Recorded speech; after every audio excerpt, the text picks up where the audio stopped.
It all started 4 years ago. I was getting ready to go to London and I was getting ready to go to the Olympics, commentating. We were moving houses. My wife was finishing up grad school.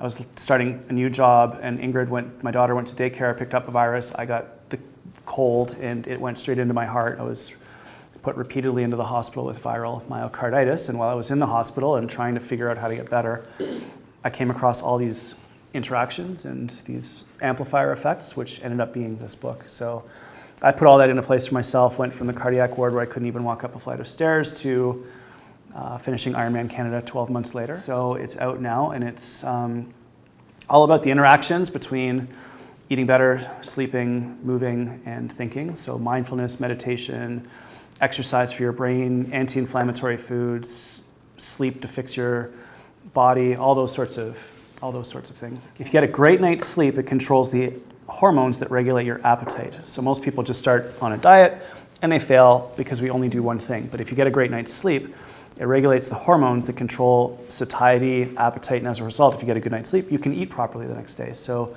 really, if you want to improve your body composition, the first thing you should probably do is get a great night's sleep, then worry about food later.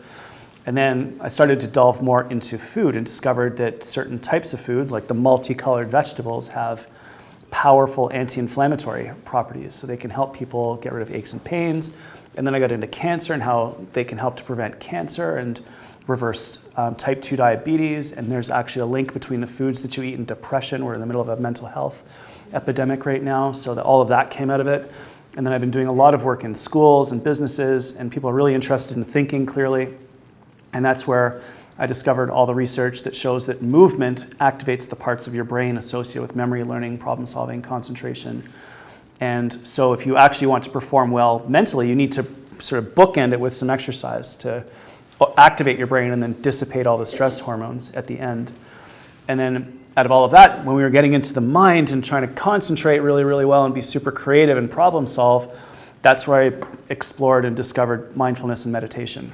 And that is huge right now. I actually just went to India for a week to go to the ashram where yoga and meditation started 5,000 years ago and spent some time there, which completely broke my brain into a million pieces. It's unbelievable. And we're seeing now how that can help with depression, anxiety, stress.